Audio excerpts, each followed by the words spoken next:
I'm your host, Bill Calkins, and in an effort to provide this critical information in any way you choose to consume it, we're pleased to offer this discussion in video and podcast formats. My guests today are Dr. Brian Krug and Dr. Jamie Gibson, two of the technical leads at Syngenta Flowers, and both are past guests who I really enjoy catching up with about crop culture and production best practices. Brian and Jamie are here today to talk about begonias. Of course, there are countless types on the market for you to choose from. Seed raised and vegetative are the ones that we'll focus on this time around.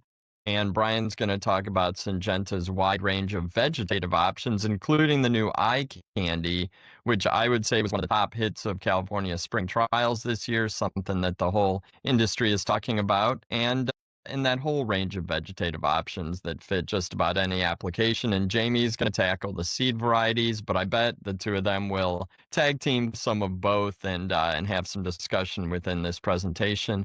We have seen a boom of vegetative and seed begonias over the past decade or more, and I think it's really good to go through them, the whole Syngenta assortment with Jamie and Brian, learn some tips and tricks for producing them at the highest quality, and also positioning them for different uses in gardens, baskets, and containers. I think that covers a little bit, but Brian and Jamie, welcome. Thanks, Bill. Thanks for having us. Yeah, awesome to be here. Why don't we start? Maybe you guys can share some of the reasons that you and the team at Syngenta are so excited about begonias heading into 2026. And I'd like to hear you guys shout out a few of your favorites in the Syngenta lineup. It's fun when folks have such deep knowledge of product assortments to hear what they like best. And then you can go ahead and jump into your presentation since there's a lot to cover. Begonias could fill hours. We do not have hours. So yeah, what are some of your favorites? Why the excitement? And then take it away. Well, I'll take the easy one, Bill. You already alluded to it. The new introduction from Syngenta Flowers this year of iCandy. Just has such big, beautiful flowers. It's really friendly for the grower, and then the performance in the landscape or in for the homeowner is really great. I've had it in my on my patio pots in front of my door for the last 2 years, and it just looks so beautiful and catches a lot of eyes. Awesome. Jamie, what about you? Well, everybody thinks I'm this vegetative guru in flowers, and really, just for the record, I am a seed guy. I love the seed series in our portfolio, and some of the series that we've launched, oftentimes it's always the new shiny object in genetics, right? What's new? And oftentimes we release something that's amazing, great garden performance, easy to grow, got the culture down, know all the insights. And then we move on to the next thing. And with a name like iCandy, how can you not, Right. get attracted to the nice shiny object? But yeah, from a seed standpoint, think about some of these recent launches of Limitless Begonia, the new tuberous begonia. I just think back to Top Hat when that was released. First to flower, flowers on top, nice tidy basket. And then we went through a series of learnings about how to germinate it better. We went through some struggles with some pelleting and we finally got over that hump and we improved the pellet compound. And now we've got really solid germs. So, that was a little bit of pain. But now to see the reward that's still being used often in baskets and landscapes. So yeah, I just love the seed, talking seed. Awesome. You are a seed guy. You even got into pelleting. I love it. Well, I'm going to get started. Jamie and I will tag team this throughout the next 45 minutes or so.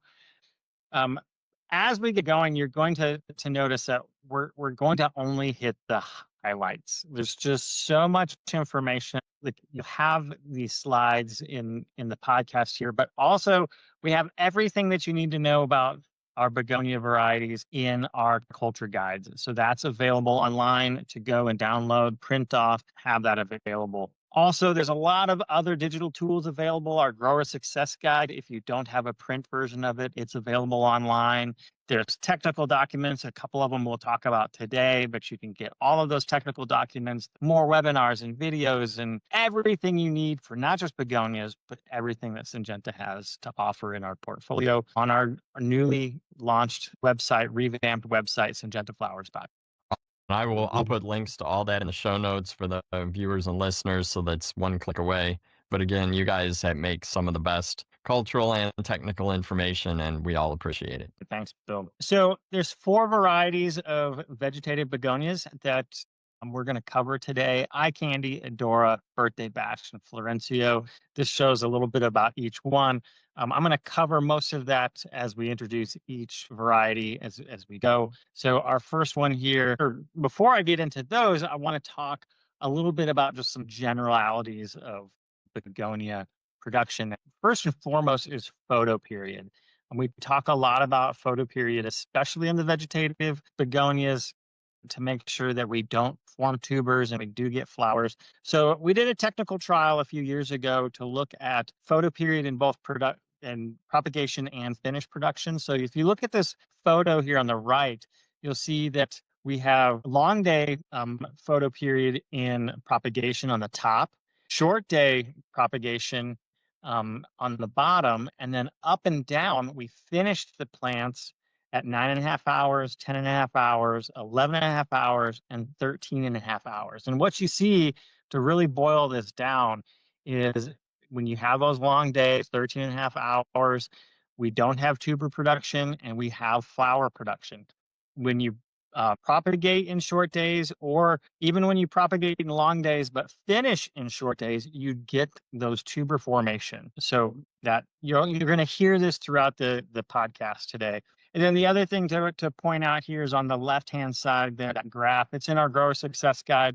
It's kind of a cheat sheet to give you a feeling of when you might transition to and from short days into long days. We've got our months of the year on the bottom there, and then hours of day length on the y-axis there. And the different curves are different latitudes. And we've kind of called out some major cities in those latitudes so that you can kind of decide what's close to you.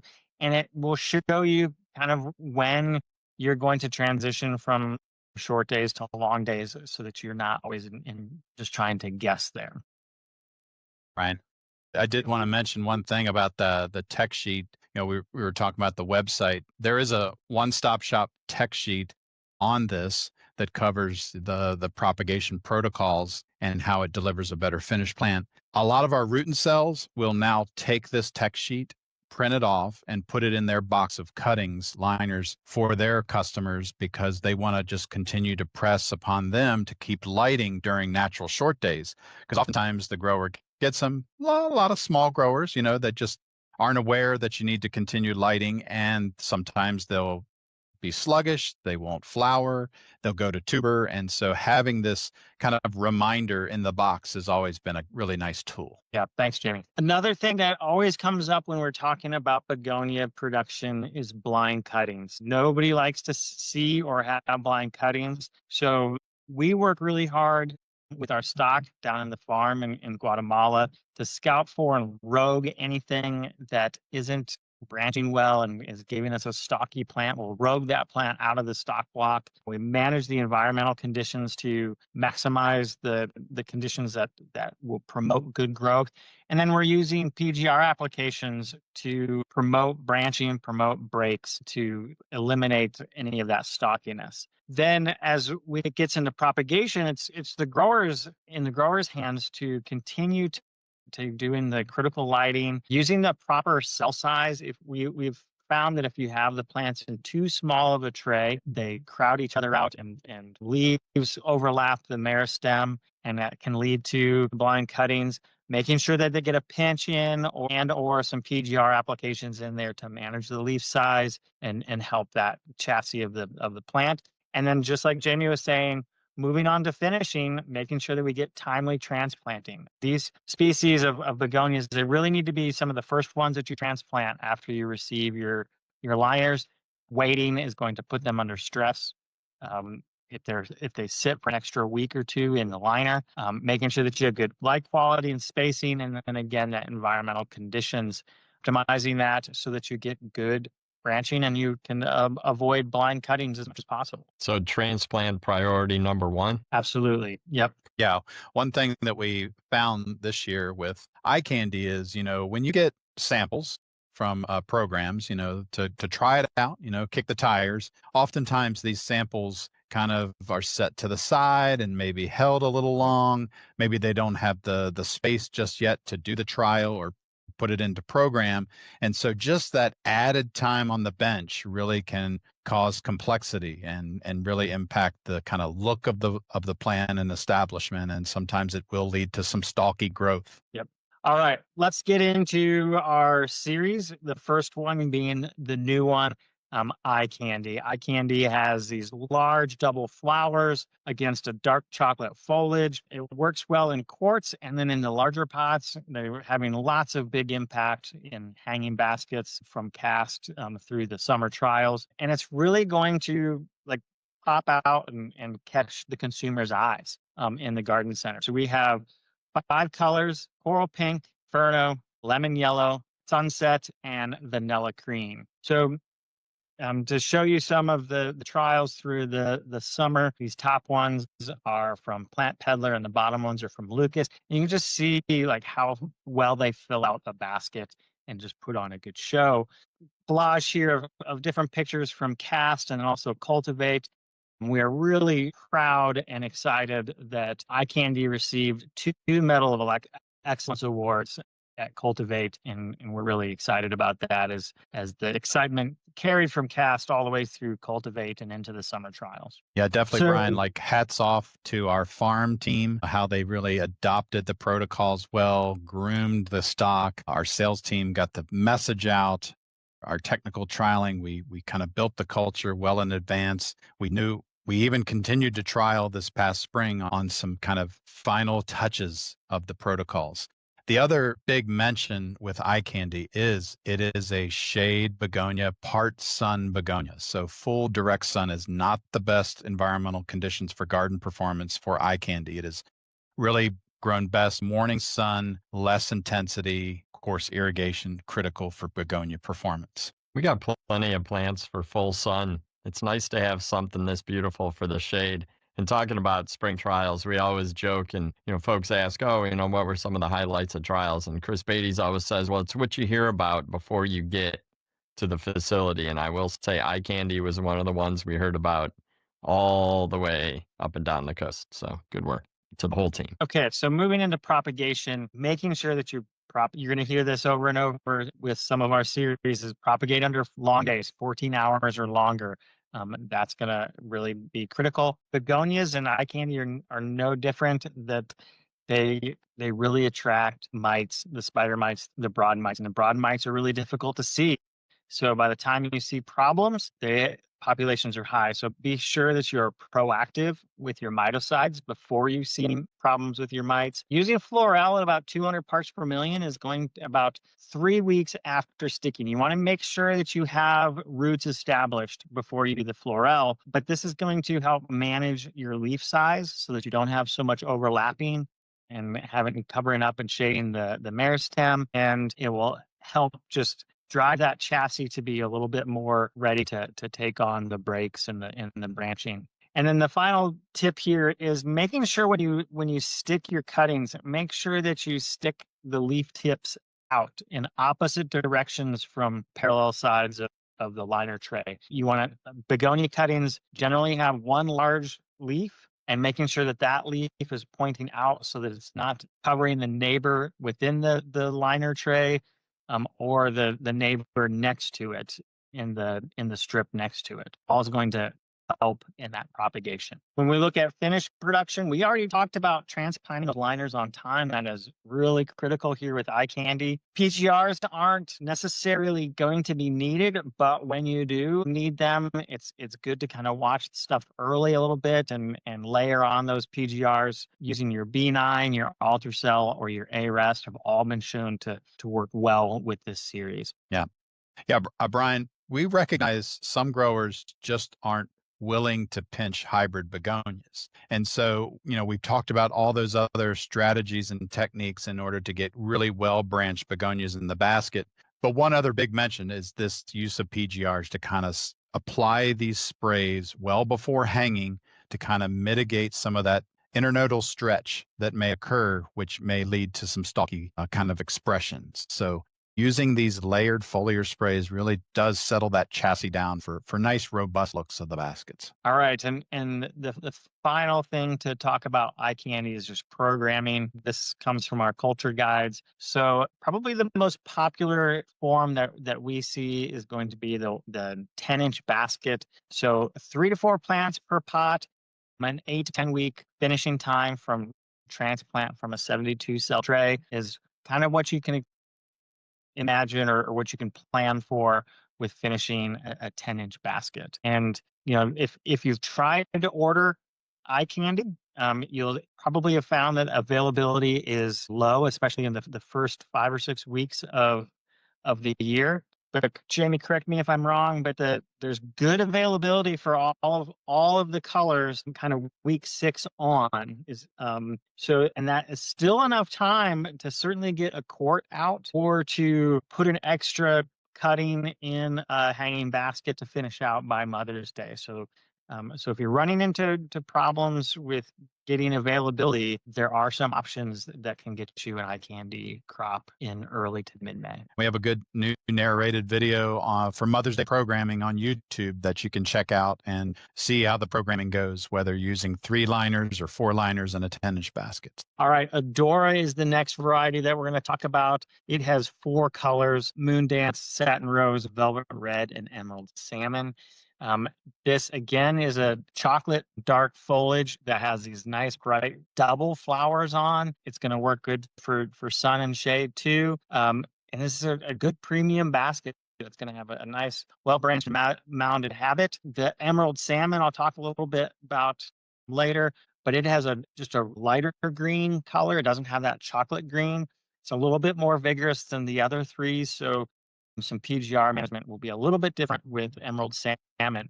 Good trial performance, and here's photos from East Coast to West Coast showing just those nice flowers up above the foliage, showing off against that dark foliage in these larger containers, these 10 and 12-inch pots and baskets. And here's the Emerald Salmon. You can see it fills those pots out a little bit more aggressively, and you really see how green that foliage is compared to the other in the series. And like I said, it's going to be a little bit more aggressive. So watching it a little bit more on the PGRs as it's going through propagation and production. And it can tolerate a little more sun. So you'll see in landscape garden performance trials, it's in full sun. Certainly irrigation is very critical. But yeah, that's one of the things about Adora. It's a full sun begonia. And so light intensity is really key to follow up on what Jamie was saying, all the way starting in propagation. 200 to 250 micromoles per meter squared per second in the first 2 weeks of propagation. And then once you get roots, you can see there's roots there in that bottom picture of that liner. Increasing that up to 600 micromoles is going to really help drive that plant to bulk up and have good performance all the way through finish. As we get into finish, we recommend a soft pinch. If the pinch didn't happen in propagation, Jamie mentioned earlier that a lot of propagators don't like to pinch the liners before they ship them out. Some are, but if it hasn't gotten that pinch, make sure that you do a pinch 7 to 10 days after transplanting to just help create some more branching and develop that chassis to support that plant all the way through the season. And here's a good example of like how well it performs with higher light.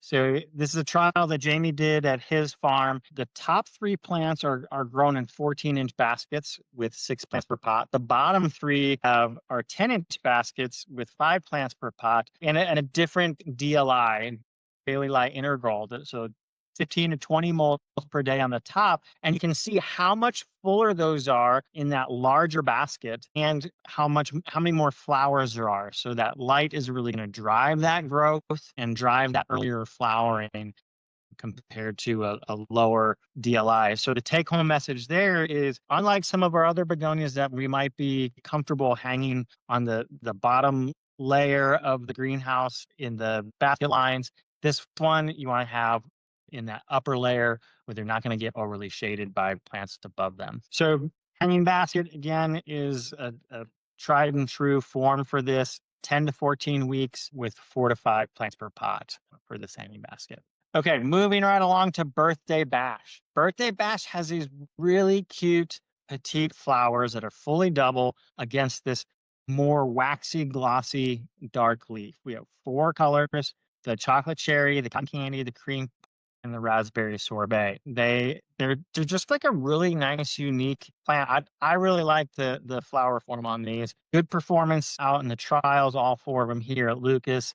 Nice, big, full plants on these planters. Propagation, you see this picture here is the Birthday Bash are on the top of this picture. The lower ones are Adora, and they're very similar profile, but you can see that difference in the leaf of the shininess of the leaf and a more rounded margin. Generally, for propagation, there's not anything real specific for the temperatures and requirements, but we do want to stress that to do a B9 spray at about 25 parts per million, 2,500 parts per million, 10 to 14 days after sticking, and then a pinch 3.5 to 4 weeks after stick, that's going to deliver our best well-branched finished plants. And we've worked with our root and cells on to develop this culture, and it really allows a few different things to happen. If you notice, the unpinched control there is getting kind of leggy, and that tends to snap and break off in shipping. It's not going to break as well or create branches as well. The one that's circled there, you see that there's basal branching coming, and then there's not as many flowers on that plant. So we don't have to worry about botrytis and any other problems with senescing flowers in propagation or early in finished production. And carrying this through to finished production, we see these plants filling out nicely because we've done that pinch and the behind spray. If we need to hold these a little bit, we can use some ultracell or A-rest during finishing to keep these plants toned as they're going through finished production. Yeah, Brian, I definitely discourage anyone to use a triazole type you saw in the propagation trial, even at 2.5 parts per million. No doubt, it keeps that liner very nice and tidy and stacked, but it really doesn't grow beyond that. So it will restrict growth. So using these softer chemistries, more grower-friendly chemistries is our recommendation. And then an 8 to 10 week crop time on a 10-inch basket with 3 to 4 plants per pot is going to result in a really nice finished product for your customers. All right.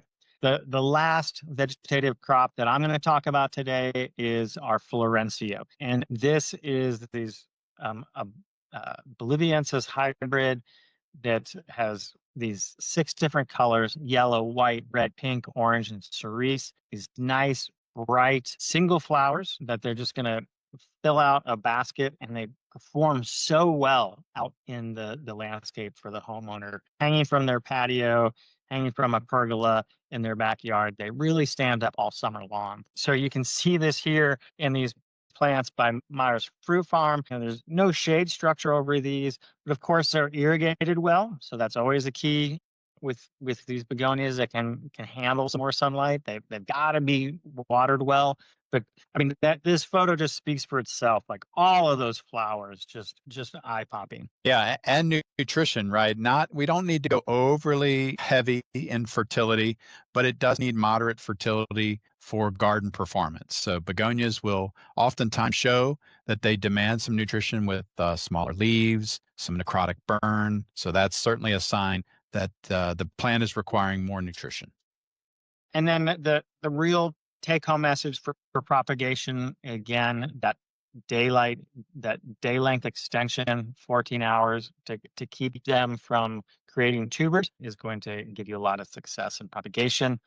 And carry that all the way through finish, lighting them for the first few weeks of production to make sure that they bulk up and they don't start flowering too soon. They don't start creating tubers. And then the last 4 weeks or so of production before you're going to ship or sell these, you can discontinue the lights. The flowers will pop. You'll have all those breaks, lots of axillary buds to create those flowers for you. 10 to 14 weeks, 4 to 5 plants per pot for a 10-inch basket is what we would recommend. All right. So yeah, exciting 4 series of vegetative begonias in Syngenta. And now let's talk seed begonias. So I'm going to go ahead and take control of the slides, Brian. Feel free to chime in if there's anything that you want to reinforce or big special notes. But yeah, in Syngenta, right, we have vegetative and seed forms of a lot of our genera, and a lot of these series have been released recently within the past, say, 5 to 7 years. We've relaunched a tuber hybrida. So now having a begonia tuber hybrida series in Limitless, we're going to talk about Top Hat, great begonia. And certainly we're going to talk also about the interspecific high vigor bionic. All right. So yeah, here we have the portfolio of seed begonia. And, in our catalog, we try to make sense of all the different habits and vigors and foliage types. And so these grids are real helpful. Now, in the catalog, you have these types of grids. In our grower success guide, it's in the catalog links on our website, downloadable, has perennials, annuals, propagation, production, kind of a one-stop shop, kind of a Cliff Notes version of everything in the program. But yeah, these charts are very helpful, especially when you're kind of evaluating which ones to go, whether it's the semperflorens types like the Badas or the Bada Bings, Bada Booms.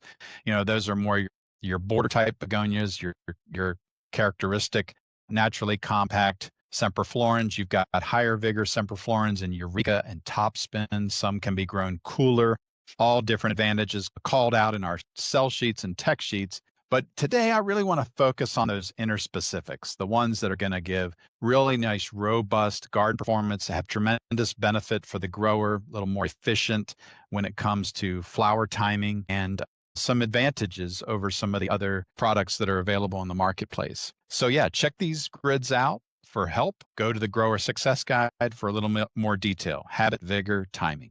The first one we want to cover is the Bossa Nova series. Bossa Nova is a boliviensis type, and it has really nice, well-branched architecture. That's its biggest selling point, is that branched habit for more flowers, that pendulous habit, real high-end retail look of these Bossa Novas. And some of the varieties actually have darker foliage. So notice the Night Fever Papaya and the Night Fever Rosso have these attractive rosy, hot, scarlety flowers, but also that dark foliage. It really sets the color out in the garden. So we are totally excited about these. They continue to be adopted, right?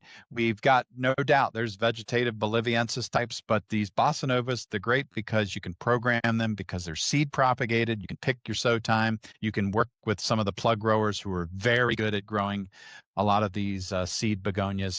And you can put these in baskets for really nice high-end retail look. From a propagation standpoint, I want to call out a few things. Warm temperatures, the use of remay fabric. If you are evaluating the propagation phase of the seed begonia, warm temperatures closer to 78 degrees versus 72 degrees. That's going to give you more uniform emergence of the cotyledons. It's going to give you more uniformity and humidity and temperature when using this remay. So that's a big tip when propagating these begonias on the bench. Of course, you can use chambers. If you're a specialized plug grower, you can use the chamber to certainly help build that early phase of the plug.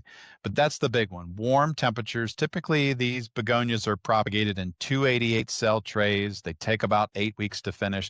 Sometimes they're even bumped up to higher cell sizes, right? You grow them for maybe 7 weeks or 8 weeks, then you bump them to maybe a 105 cell or a larger cell, 72 cell, if you will, where the finished grower can receive kind of a more robust plug that reduces finish time. So plenty of ways. What did we learn today, Brian? Plenty of ways to skin a potato. How about that? That's going to be the new language. So there you go.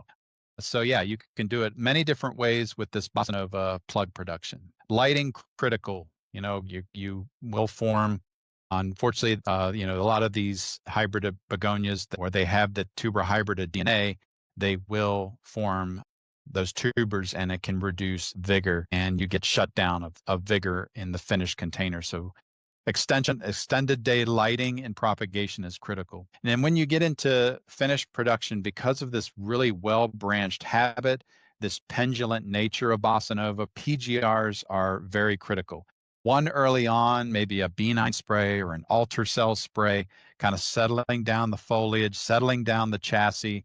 And then actually, as this plant gets more mature and you really want to hold that pendulant habit, but not have it too overly aggressive, right? There's always the chance of mishandling in retail or in the shipping phase. You want to kind of still keep these nice and tidy. A micro drench, you can go actually as high as 1 part per million with bonsai.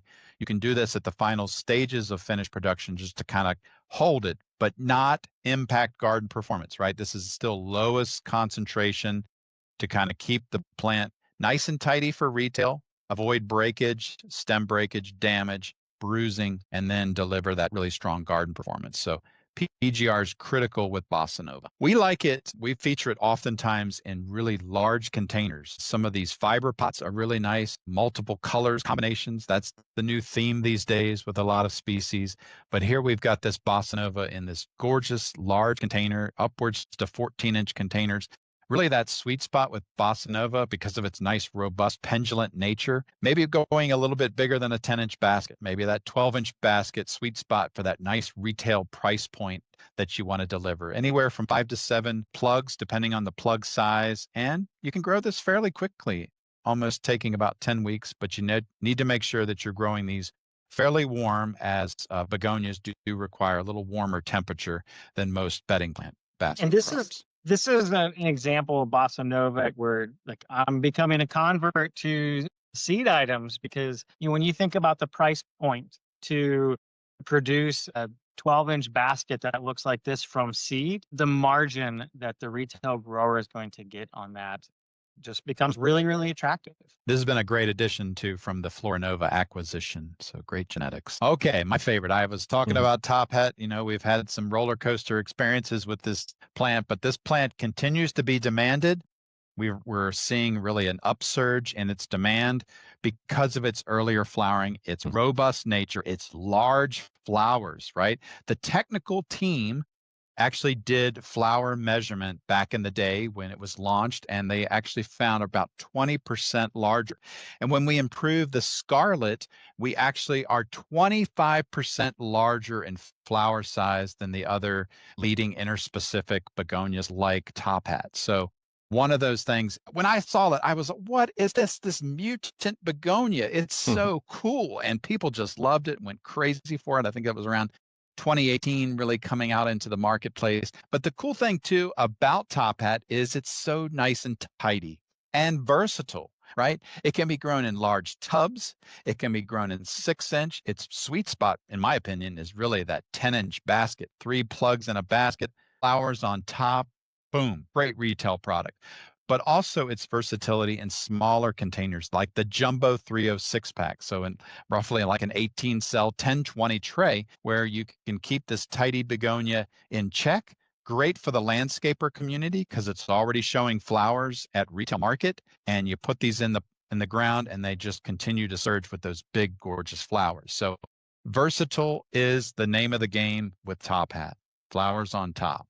From a propagation standpoint, we've definitely worked to get the pellet improved. So we've got some really nice erosion of the pellet, and that's the key. And we'll show you here in a few images, but just showing you the uniform germination now with Top Hat. Really strong germ. Lighting is critical. Lighting is actually critical for most interspecific begonias these days, right? Oftentimes is put into a chamber just to help with pellet softening to make sure that naked seed is exposed. But, it's also being mindful that, having that naked seed for germination is critical, but you've got to have the lights. Without those lights, germination does not occur with these interspecifics. So taking it out of the chamber, exposing it to light starts the cotyledon emergence. Lighting in the chamber roughly around day 5 to 7 is when you start to see the emergence there. And then that's when most of these plug specialists take them out.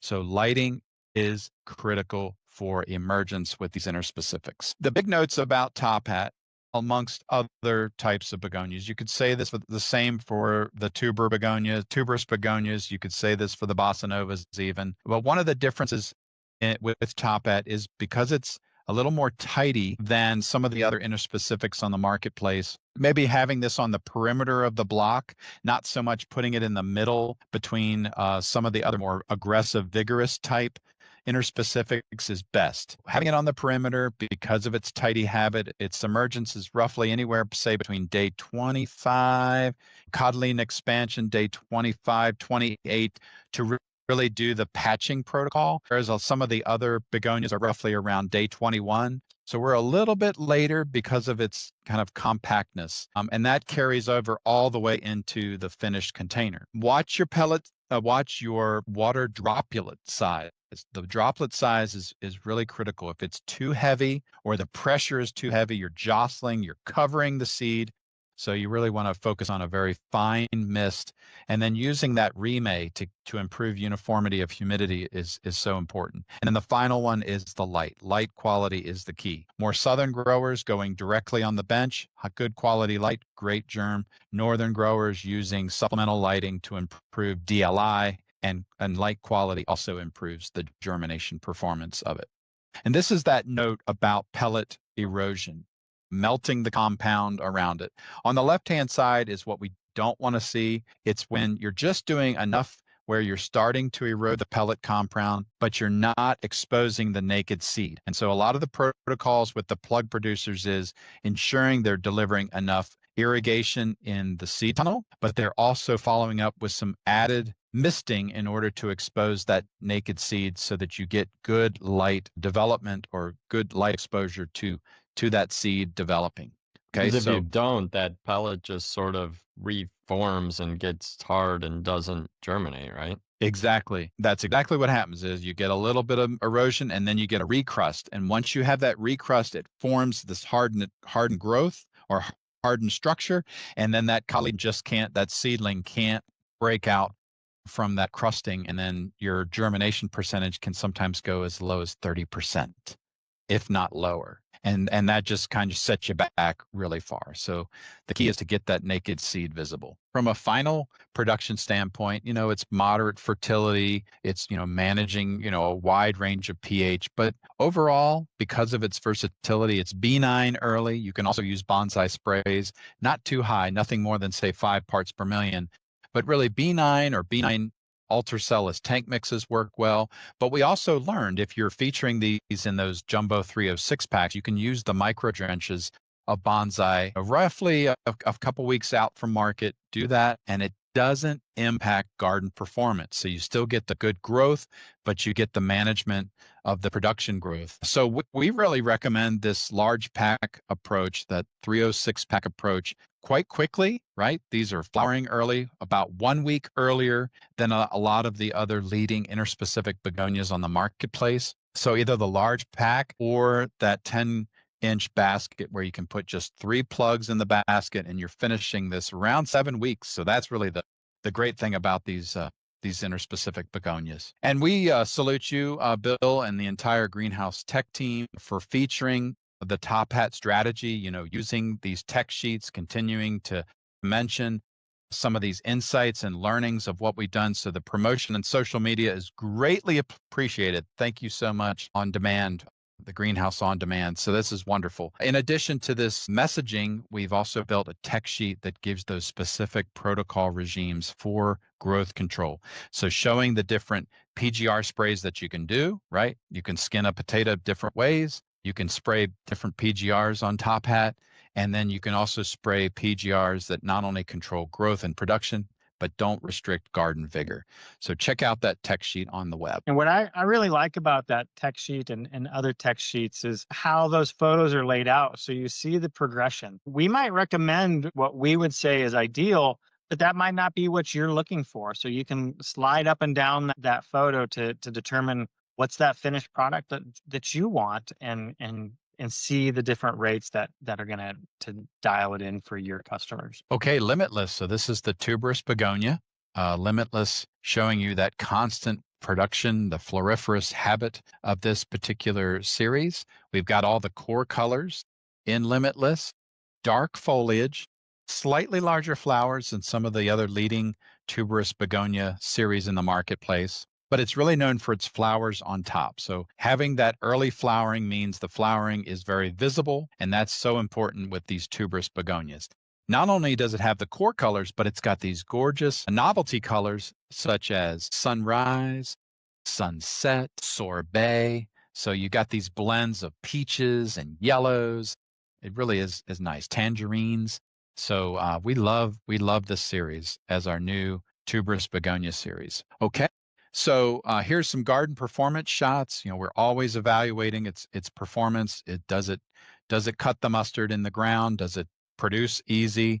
How do these novelties look? And it's really been a nice launch. Launched just a few years ago. Big giant flowers all the way through. Some growers and retailers have basically said, I'm not going to grow the vegetative begonias. I'm actually going to this, you know, what is old is new again, right? Going back to the tuberous begonia for retail, these big giant flowers, so impressive. So we're very impressed with how Limitless has come to the marketplace. From a production standpoint, right, it forms tubers in natural short days, so lighting is critical to keep the vigor, to keep the seedling expanding out, especially if you're growing in these larger celled containers, right? You know, just like the Bossa Nova, where you grow it in a smaller cell, and then you go bump it up to maybe a larger plug size to finish faster. Tuberous begonias are notorious for that type of protocol, where you grow it in 288s, you bump it to a larger cell, and you might take about 10 weeks to finish out that plug. So moisture management is really critical, avoiding over misting, over watering, but also making sure that you're giving good uniform humidity at that seedling expansion level. Takes roughly about 8 weeks in a 288. If you want to bump it, you can go upwards to say an 84 cell, a 72 cell, a 105 cell is a lot of times what we're seeing in the marketplace. And then one particular note about the finished production with Limitless is the use of PGRs is good. You can use the B9s, you can use the alter cells. Alter cell is a quite effective tool. You can range from 500 to 1,000 parts per million. But notice in this image, this is where the beauty of Limitless comes in, is those flowers pop on top, not deep in the canopy. And so that could make or break a Mother's Day program, is if those flowers are tucked in too deep, like some of the other tuberous begonias in the market. This Limitless really shows you those flowers right out of the gate, earlier flowering, and whether it's in a quart, 6-inch, or a basket. So definitely a great series to check out. So we're recommending it here in the 10-inch basket, really depending on the plug size. It's going to take roughly 11 to 12 weeks to produce a nice finished basket. You could probably finish this in 10 weeks given temperature and a larger cell size, but we feel, yeah, that's kind of where a majority of the Limitless and tuberous begonias are being grown. Whether it's, you know, a 4.5-inch to upwards to a gallon, or a 10-inch basket, 1.5-gallon basket is kind of its sweet spot. And then our final begonia, right? We've done 4 vegetative. This is our 4th seed series. This is called Bionic. It's kind of that sleeper series. And we've done some evaluation of this series, and we're keeping it simple, right? We know that reds and pinks and roses are the key. Having some bronze foliage and green foliage is good. And so it's got 4 distinct varietal colors. So a red in both the green and the bronze foliage, and then a pink in the other greener foliage. So we're excited about Bionic. Again, it's a higher vigor interspecific, so treated much like the top hat begonia in propagation. Here it is in garden performance. So we found uniformity, we found branching is really strong, really a good full sun begonia for landscapes, really robust. Propagation, again, similar. Lighting for interspecifics, critical for germ, critical for emergence. So whether you're doing this in the chamber or on the bench, light is essential. Avoiding covering the seed, and then you can use these PGRs to kind of manage the vigor, because these are going to be higher vigor. Roughly taking about 7 weeks in a 288 cell. Pretty good looking plugs to go into those larger containers. So this is not really built for the quart. This is not really built for the pint. This is that gallon, that 12-inch deck planter where you really want vigor and size. And this is where we've got it here. This is a cast crop that we had featured when it was launched. You can actually use micro drench as a bonsai if you just need to kind of hold the crop in, you know, because it will continue to grow at those concentrations. So This is perfect for those big, large containers. Very few pest pressures with these types of begonias. Really a nice showy presence, great branching. That's the big thing about Bionics. So we did compare it against some of the other leading interspecific high vigor varieties, and we found that it was about 60% more branching when we evaluated the entire trial block. We had about 60% more branching, and you can see when we removed all the leaves in this trial, look at how the number of shoots has increased here in branching with the Bionics. So we're feeling excited that this is still a very highly demanded product for the landscaper, for the marketplace, for the gardens. And so we're recommending the quart be kind of that go-to spot, that kind of that perfect spot for it for production for the grower. Of course, other large containers as well. So with that, yeah, we've wrapped up 4 vegetative, we've wrapped up 4 seed, deeper culture. We've also got tech tips infused throughout the culture guides for some of those keynotes about use of it. We've also got the tech sheets that are built within the website and videos, like the Syngenta Flowers YouTube video database, I believe, is now over 250 videos. So you can search that, and if you need just a kind of quick 30-second study up, it's there to supplement these great podcasts that you host, Bill. So we appreciate this so much. Well, and we appreciate you guys. I mean, the resources you make are always fantastic. Like I always say, they're technical, but they're understandable. You guys put the time and effort into the trialing, whether it's in your own greenhouse, Jamie, or in all of the facilities that you guys trial in across North America and around the world. I do love the Bionics. It's one of my absolute favorite types of garden plants. So I'm excited to give that one a try. Yeah, you really can't go wrong with a plant like that. But the full range of begonias that you guys at Syngenta have now is amazing, and does cover all bases. And I'm sure I can speak for the viewers and listeners that just hearing the two of you run through the positioning, the different sizes, the different types, and you didn't even touch on the standard semperflorens types. I mean, you have such a wide range to fit all needs. And I know that folks are considering adding more into their lineup for 2026, and I would encourage them to do so because there is a begonia for every different application. I think that you guys have covered so much.